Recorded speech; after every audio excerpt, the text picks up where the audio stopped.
tuloy ang discussion. So now, let's move on sa rules in determining gains or losses. Tandaan mo yung first part ng ating discussion, classification muna ng property. Kailangan mo munang malaman kung ano yung property, whether capital or ordinary asset. Kasi nga, para malaman mo kung capital asset yan, may capital gain or capital loss. Kung yan ay ordinary asset, ordinary gain or ordinary loss. Tignan mo to. So how do we compute gain or loss? Simple lang to. It's both. Same rule applies. Selling price. Nakikita mo na yan dyan Selling price less cost lang yan. So kapag mas malaki ang selling price, ordinary asset ang dispose, ordinary gain. Pag mas malaki ang cost, ordinary loss. Ang ordinary gain, item of gross income yan. Okay, ang ordinary loss, allowable deduction yan. Paano pag dinispose capital asset, merong capital gain? Depende. Kung real property yan, or shares of stock not listed, itong dalawa na to, capital gains tax yan. Final tax yan. Hindi mo na i-report. Pero kung ang asset ay other than real property or shares of stock, anong mangyayari? Yung capital gain, ibawas mo muna yung capital loss after considering yung holding period sa mga individual taxpayers. Pag na-consider mo na, so meron kang net capital gain or net capital loss. Kapag net capital gain, item of gross income yan. Papaano naman kung yan ay net capital loss? Kung net capital loss yan, hindi natin yan ibabawas sa gross income. Ito ay nakahang hanggang susunod na taon. Bakit? Kasi ang net capital loss is deductible only up to the extent of the net capital gain. Huwag kang gumaya sa ibang RC na yung net capital loss binabawas nila sa gross income. Ba't mo ibabawas? Yan ay deductible only up to the extent of the net capital gain or capital gain in the succeeding period. Carry over siya. Yan yung net capital loss carry over. Okay, so yan ang simpleng explanation. So, dito tayo. Ano bang ibig wait. Baka mapansin mo merong cost or basis of property. Mamaya explain natin yan. Dito na. Ano ba yung ibig sabihin ng selling price? Okay, kasi baka ang tumatak sa'yo ay laging ang consideration, mali. Okay, tignan mo, anong ibig sabihin ng selling price? The amount realized from the sale. Ibig sabihin, yan yung natanggap mong pera.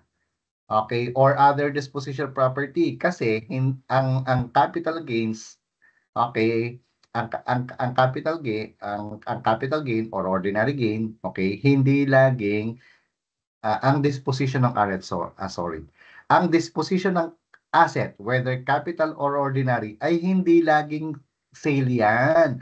Pwedeng other disposition. Example ng other disposition, barter or exchange or assignment. Yan yung mga yan. So kung halimbawa, binenta mo or nag-barter ka or nakipag-exchange ka or inassign mo, yung perang natanggap mo, yun ang consideration. Okay, pero kung halimbawa meron ka pang property na natanggap bukod sa cash, yung fair market value ng property and the cash is your selling price.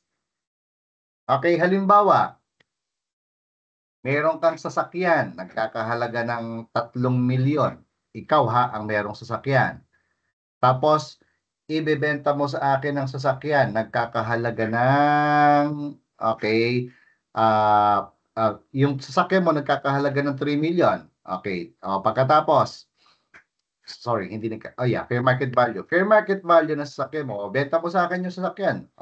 Binigyan kita ng 3 million, magkano selling price mo? 3 million. Okay, halaga ng sasakyan mo, 3 million. Nabenta mo sa akin, ay sabi ko, wala akong 3 million, pero meron akong bahay, house and lot. Okay, nagkakahalaga ng 4 million. Gusto mo, yun na lang ang pambayad ko sa iyo. Ang sabi mo, oo. Magkano yung selling price mo ngayon? Not the fair market value of your property, but the fair market value of the property you received yan ang magiging selling price mo. Kasi yan ang natanggap mo eh. Not the value of the property you parted with, but the one that you received. Yan yung magiging consideration mo. Clear? So, kumbaga, ito yung basis ng selling price mo ngayon. Kasi may definition siya eh. Okay? Yan ang binayad ko. So, yan ang consideration mo. Yung lupa. O ngayon, eto, tignan mo yung cost or basis of property. Explain ko sa iyo maganda to. Basahin mo yung number 1. If the property was purchased, the cost is the acquisition cost. Yan ay basic. Alam mo yan. So, halimbawa, bumili ka ng calculator. Okay? 1,000. Anong tawag mo sa calculator yung binili mo? Acquisition costs. Ay binenta mo na 2,000, the selling price, 2,000. So, in this case, alam mo na kaagad na meron, yan ang gain mo. Kasi binili mo ng 500, ng 1,000, binenta mo na 2,000, di meron kang gain na 1,000. Walang problema sa number 1. Yan kasi ay yung literal na cost talaga. Pero yung number 2 and number 3, wala kang cost dito kasi hindi mo naman bumili. Pero meron kang cost for purposes of computing capital gain or capital loss kasi nga, ang tawag doon, basis of property. Kaya minsan ang tawag din, adjusted basis. Kasi hindi ka naman bumili, pero you are being allowed a cost for purposes of computing the gain or loss. Tignan mo yung number 2. Yung isang property, minana mo, ano yung cost mo? The fair market value as of the date of acquisition, meaning fair market value time of death of the decedent. So halimbawa, si Nicanor, lolo mo, nagmana ka ng isang sasakyan o nagkakahalaga ng 2 million. Yan ang halaga. Okay, at the time of death, at the time of inheritance. Ngayon, binenta mo ng 3 million. Selling price mo yan. Ang tanong, meron ka bang cost? Ang sagot, oo. The cost or the adjusted basis of property is the fair market value at time of death. Therefore, ang babayaran, ang net capital gain mo ngayon or capital gain or ordinary gain mo, 1 million. You see? Kaya, yan ang ibig sabihin. Kaya cost the basis of property or adjusted basis of property ang tawag sa kanya kasi wala ka naman talagang acquisition cost diyan. Pinagbigyan ka ng batas natin na magkaroon ka ng cost, di pabor sa atin. Paano ng halimbawa? Binigyan kita ng laptop.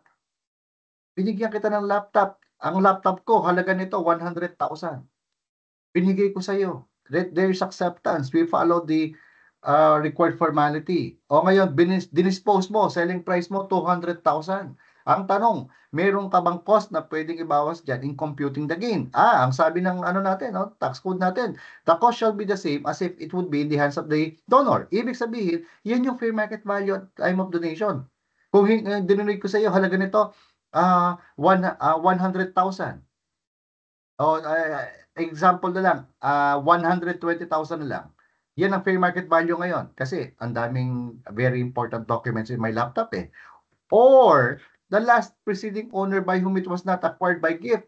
Hindi naman dinonate sa akin ng laptop na to. Binili ko siya. Magkano ko binili? Nagkakahalaga ito ng 100,000 pero nang binigay ko sa iyo fair market value 120.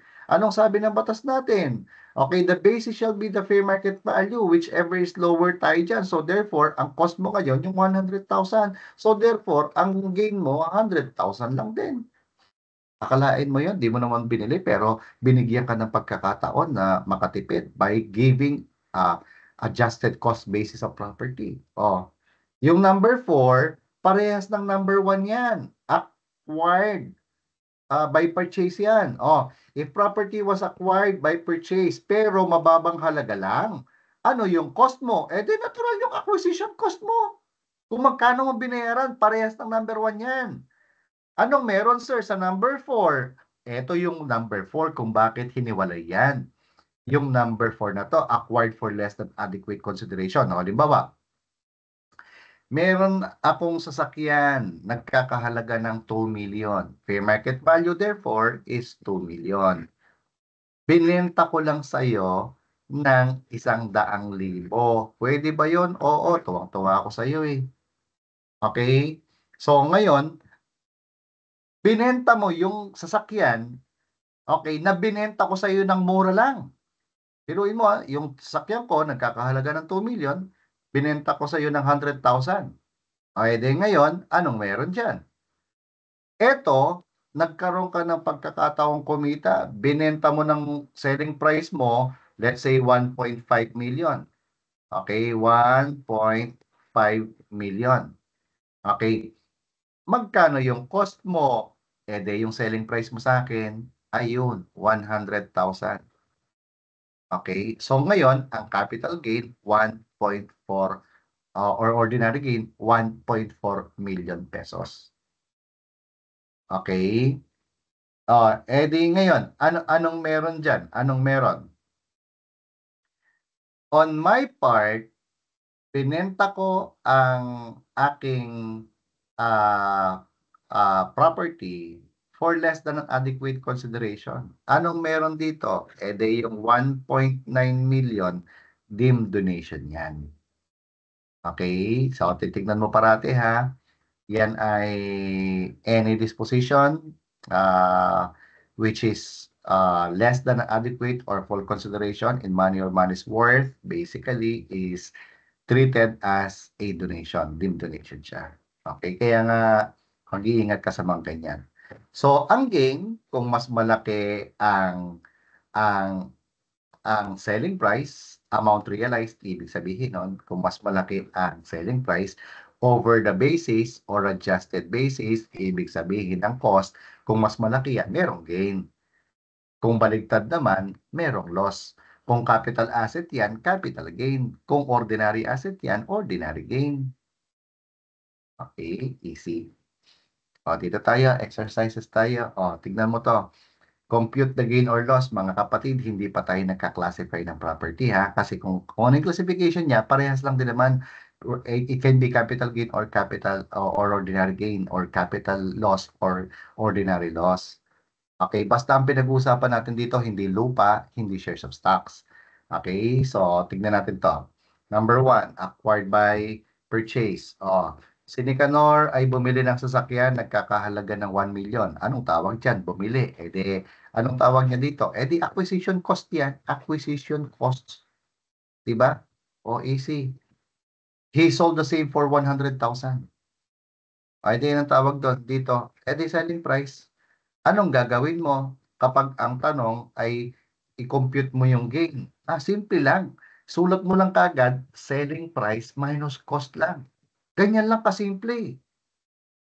Okay, sinulat mo selling price. Magkano mong binenta? 100,000. Magkano mong binili? Okay, magkano nga ito? Bili dyan? 1 million. Meron kang gain? Meron kang gain? Wala. Loss yan eh.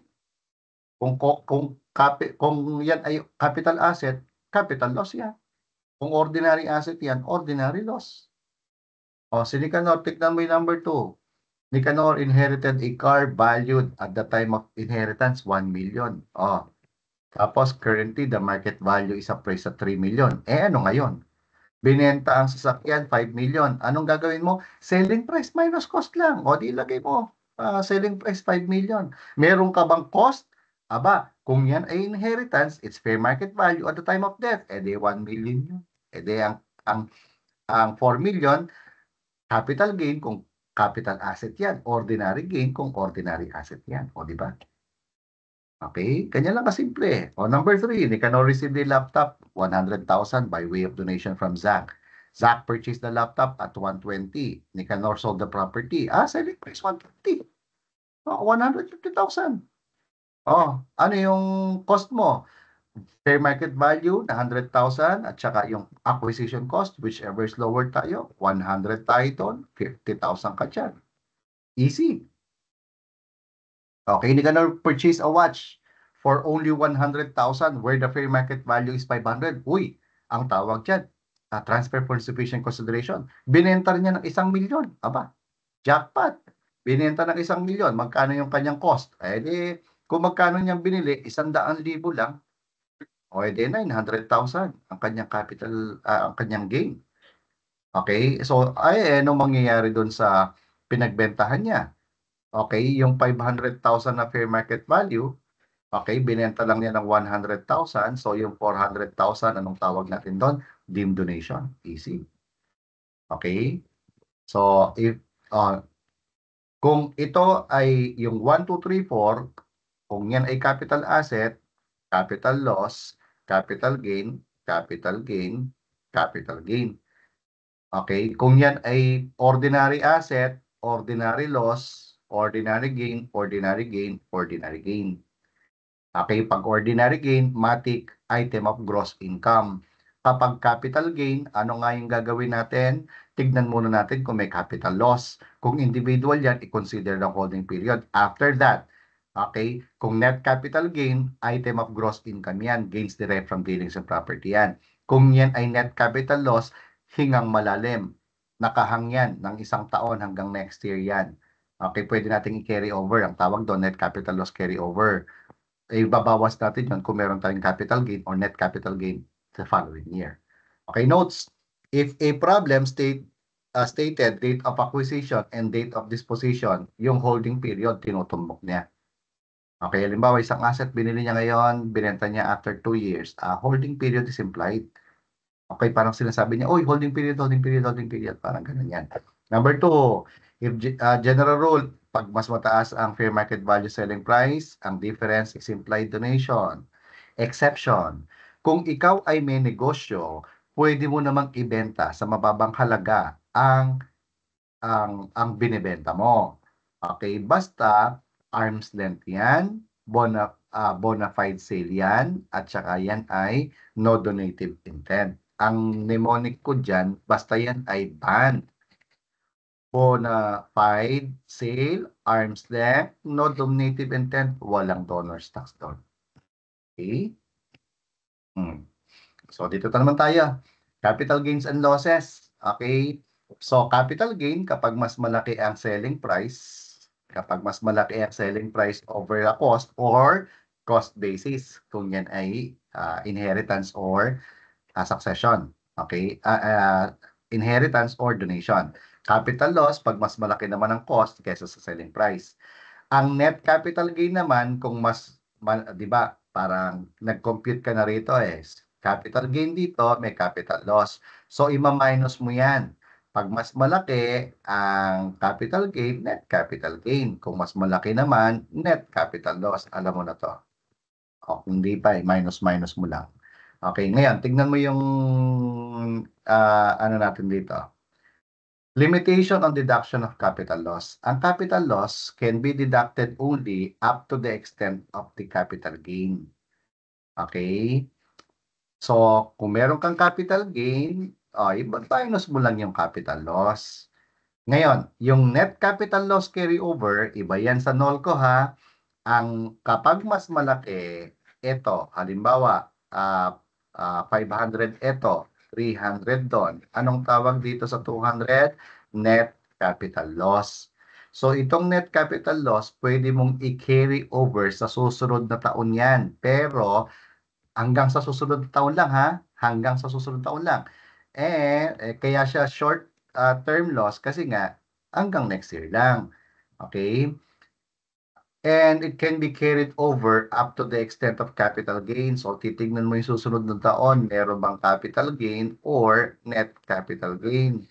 Okay, kung meron, ibawas mo siya. So, 300 minus 200, ang pangalan na niya, net capital loss carry over. So, 100 na lang ang net capital gain na item of gross income ngayon. Ganyan lang kasimple. Okay, so ito naman holding period, applicable to ha sa mga individual taxpayers. So pag sinabing individual taxpayer, gaano ba niya katagal hinawakan ang isang asset? Ordinary ha, ordinary asset.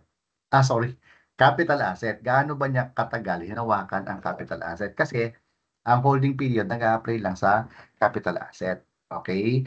It covers the period kung kailan niya yan na-acquire. Kung binili niya, date of acquisition yan. Kung minana, kung date ng pagkamatay ng decedent or donate, date of donation yan. Up to the date of sale or disposition. Okay, titignan mo kung kailan na-acquire, kailan dinispose. Kung 1 year yan or more than 1 year. Kasi gagamit tayo ng percentages. Okay? O yung holding period, para hindi mo makalimutan, individual lang ang meron. Para mas medyo cute, medyo cute, medyo corny lang. Para di mo makalimutan, ang individual lang ang merong kamay, siya lang pwedeng humawak. O di, ano lang, by association lang. Now, holding period does not apply to CORS. Ayan ang ating mnemonic. Corporate taxpayer, ordinary asset, real property classified as capital asset, shares of stocks not listed in the stock exchange. Walang holding period dyan. Okay? Kasi dito, tignan mo, bakit walang holding period? Gross selling price, zonal value, or assessed value yung ating basis E. Dito naman, okay? Simple lang din. Selling price lang tayo at saka costs. Okay, walang holding period dyan. Yan ang ibig sabihin sa section 39 ng tax code natin nakalagay doon, notwithstanding. Okay? Of the above to the contrary. Okay, ang tinutumbok doon yung holding period. Okay, eto ngayon. Kapag short term niyang hinawakan niyan, okay, capital asset has been held not more than 12 months, 100% ang recognition ng gain or loss. Okay? Kapag more than 1 year niyang hinawakan yan, i-recognize lang natin 50% ng gain, 50% ng loss. Pero pag non-individual, i-recognize mo ng buo yung gain or loss. Wala nga kasing holding period dito sa no holding period. No holding period. Okay, ito, pwede natin gamitin diskarte nga sa buhay eh. Halimbawa, meron kang isang asset, capital asset. Okay? Binili mo ngayong taon na to, this year only. Kapag i-dispose mo, meron kang gain na kikita ka ng 100,000. Kakabili mo ng asset ngayon. Pag dinispose mo ngayon, ang short term yan. Binili mo ngayon, ngayong taon mo dinispose, i-report mo ng buo ang 100,000. Anong gagawin mo kung ayaw mong i-report ng buo yan? Di benta mo next year, palampasan mo, gawin long term yan para 50% na lang ang i-report mo. Therefore, 50,000 lang ang magiging taxable. O, di ba? Yung mga diskarte sa buhay. Sir, paano kung meron akong capital asset? Pag dinispose ko ngayon, magiging loss. Okay? Anong discarding gagawin ko dyan? Paglaruan mo, meron ka bang capital gain ngayon? Kung meron kang capital gain, ibenta mo na para 100% mabawas yan. Kasi kung next year mo i-dispose yan, long term, ang loss na pwede mong i-claim as a deduction sa capital gain mo, 50% lang. Diba? Lugi. Lug. Okay? So, dito tayo. Exercise natin yung holding period. Simple lang to. Hmm. Nicanor sold the following properties. Sasakyan. Tandaan mo ha, general rule, capital asset tayo. In-acquire, 2022, July 14. Binenta, 2024. Short term, long term? Long term yan. So kung long term yan, 50% lang doon ang i-report mo. Office printer, bakit sir nag-ngi? Kasi ordinary asset yan wala tayong holding period dyan. Hindi mo papansinin yan. Personal Mac laptop, ayun. Binili mo, February 14, 2023, dinispose mo after 1 year. After 1 year, 1 year and 1 day yan. Kaya, long term yan. 50% lang neto. Home television, yung TV mo, binili mo ng June 21, 2020, dinispose mo after a year and 1 month. Long term yan. Anong ibig sabihin? 50% lang ng capital loss mo ang deductible. Personal book, binili mo, eto, 2022, after 2 years, dinispose mo. Ano yan? Long term. Okay, so anong mangyayari dyan? 50% lang din ito. So, ganyan yan. Ngayon, eto na yung kasagutan. Okay? Teka. This should be 2023. Anyway, kamali sa period. Okay, short term dapat yung personal books. I don't know what happened here. Pero dapat it should be short term. But anyway, Okay? Parang 2024 siguro 'to, pakipalit na lang 'yan. Isang araw lang di-dispose mo na. Kaya 100% yung loss. Okay, so this is what 2024. I'm sorry about this, brothers and sisters. Okay, so ayan. Okay, so 50%, 200 kanina, 180 na lang, 10 na lang. Okay, 100% short term, so 160 ang net capital gain.